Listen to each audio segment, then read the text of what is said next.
नमस्कार साथियों, विमर्श के नए अंक में आपका स्वागत है। दिलचस्प बात यह है कि दुर्योधन का चरित्र एक प्रतिनायक के रूप में हमारे सामने आता है, एक बुरे व्यक्ति के रूप में हमारे सामने आता है। और हमें ये बताया गया है कि वो एक बुरा आदमी है और उसके हट के कारण, जिसके अहंकार के कारण, जिसकी ईर्ष्या के कारण या जिसके अपने भाइयों के प्रति सौहार्द ना होने के कारण महाभारत की गिनती के हालात।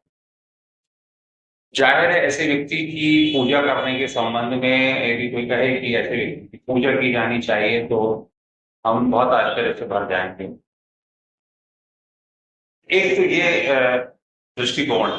दूसरा दृष्टिकोण ये है कि कुरुवंश का प्रतिनिधित्व करने वाले कौरव जाति के जो लोग हैं या परिवार हैं, अभी हम उनकी व्याप्ति, उनके भारत देश में मौजूदगी पर ही अभी बहुत सारी चीजें साफ नहीं कि वो कहाँ कहाँ है। और यदि है भी तो हम उन्हें अमूमन मध्य प्रदेश के कुछ खास जिलों में भी उनकी मौजूदगी का एहसास कर पाते हैं। हालांकि अब तो काफी राज्यों में उनकी उपस्थिति की जानकारी हमें प्राप्त हो रही है, जिसके बारे में विमर्श के अगले अंकों में मैं आपको विस्तार से बताऊंगा।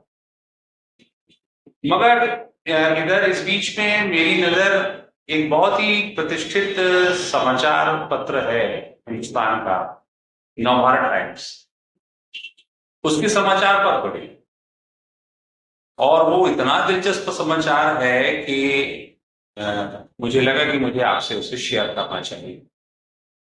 चलिए मैं आपसे उस समाचार को शेयर करूं।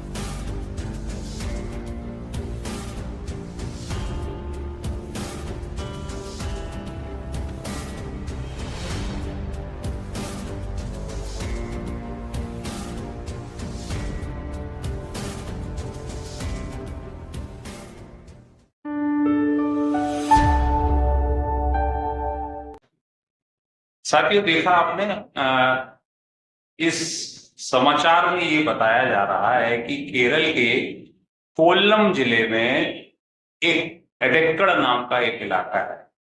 केरल बिल्कुल भारत का दक्षिणतम हिस्सा है, दक्षिणी भाग है।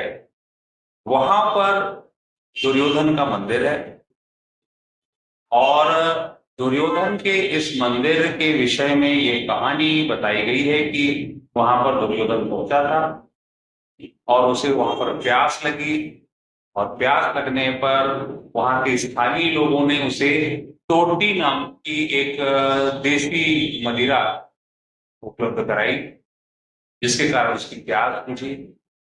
और अब ये एक बड़ा विशाल भव्य मंदिर वहां पर बना हुआ है, जहां पर लोग मनौती मांगते हैं और पूजा करते हैं और टोटी नाम की यह मदिरा जो है प्रतीकात्मक रूप से वहां पर चढ़ाई जाती है।